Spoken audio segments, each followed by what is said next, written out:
to respond after a couple of lackluster road games to come in and play 40 full minutes and get the victory over this Mid-American Conference team? Oh man, it was a hard-fought battle. I mean, we just, it was people were playing hard out there. It was a really intense battle, and I think turnovers led to a lot of just being so wound up, not laziness or stuff like that. It was just more being wound up a ton. They came out, I give Akron a lot of credit, 10 a.m. in the morning on the road, that's a tough thing to handle. But, we did it with a different lineup and a different rotation today, and I give the players a lot of credit. They really worked hard, and we gutted this one out. Well, Coach Charlie, I mean, 24 points from Artemis Spanu, a double-double from Mary DeRozier, Bree Ty with 22 points. Those are all great things. But how about Catherine Matthews, a breakout game for a freshman who has not seen any meaningful minutes yet this season? She played outstanding. I was surprised that she just was able to stay out there as long as she did. 16 minutes is like about 10 times about what she's usually out there for. And she was just outstanding. Only one turnover. She had a couple of big shots for us. And, she made her mistakes out there, but she responded so well. I'm really proud of her. I mean, really coming out party for her in her freshman year. Catherine Matthews played a big part in this game. How about the consistency of Mary DeRozier this season? A double-double, 12 points, 12 rebounds. She had a block shot and 2 steals today. Played 31 minutes. And Mary's been outstanding, not just on the court, but off the court. She's been a vocal team leader. And, the other day in the locker room, Coach Sale, came up to her and in front of the whole team, and he said, "You've been doing this every day in and day out, being a leader, being vocal. You haven't taken a day off from this team, and that's the reason why we've won as many games as we've won. Without you, we wouldn't have won 7 games going into this one, and now 8. She has been a true captain this year, and from where she came as her freshman year to where she is now, I don't want to think towards the future, but I'm really going to miss her down the stretch. I really am, because she's always getting that big rebound for you.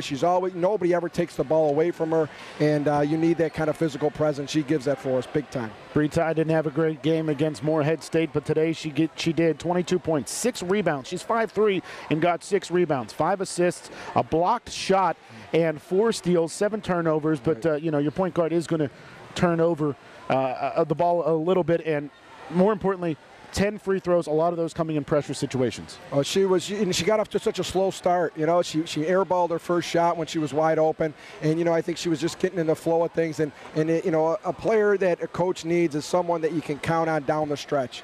Back in the old days, the New York Knicks had a guy named Charles Smith. They'd say he was great in the first 2 quarters, but in the second half he just disappeared. Well, you rather have a player down the stretch than a player that comes out hot and then you can't get them the ball. They can't hit a shot down the stretch. And she showed today that we get the ball in her hands at the end of the game. If she could play at this level, we're going to be tough. We're going to be very tough, because they were doubling her all over the court. They were running and jump pressing, and she was getting by both defenders, and they were both guards, their point and their 2, and she was getting down the floor and creating all types of problems. We got a couple of layups. She hit her free throws, and they had to foul her. She did a great job down the stretch. Very proud of her. Coach, 9 players in uniform today. Everyone contributed. That's really a full team effort for 40 minutes. It's nice when you got everybody involved. It really is. I mean, everybody had a big role in today's game. I mean, you go back and you look at somebody that had only taken 1 shot, like Roman Desics, who had 2 assists, 2 turnovers. He only played 7 minutes, but those 7 minutes were quality minutes, and she's just a freshman. She's been dealing with injury. For her to come in there and give us those 7 minutes, I mean, she threw a beautiful pass on a screen and pop right there underneath the basket. She had a screen and roll from the top of the key where she threw it in there. We got fouled. I mean, she was just great for us. So, I mean, everybody was holding themselves accountable that when they stepped on the floor, that they weren't going to lean on anybody else. They were all going to take accountability, say, yeah, I got to help my team. I got to hit a big shot. And that just goes to show you how Catherine Matthews responded. How about the atmosphere here today, Charlie? It was amazing. I think we should play at 10 a.m.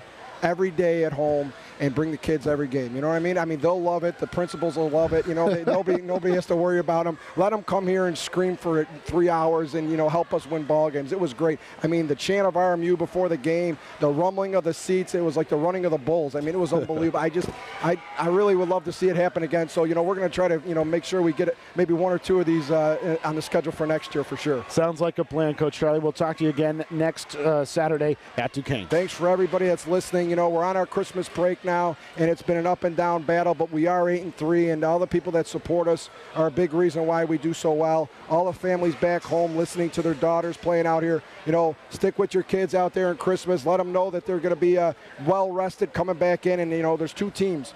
there's a team before Christmas and a team after. So we got to be that team after Christmas. We got to go in the right direction here. So hopefully this break will rejuvenate us. But thanks for everybody that's supporting us, all those families back home, wherever you're listening across the world. We appreciate everything. 8-3, not too bad for before Christmas. After Christmas, the Colonials start that schedule in earnest. We're going to take a break. Back with more of the postgame show right here on AM 1550 WLFP and RMUColonials.com.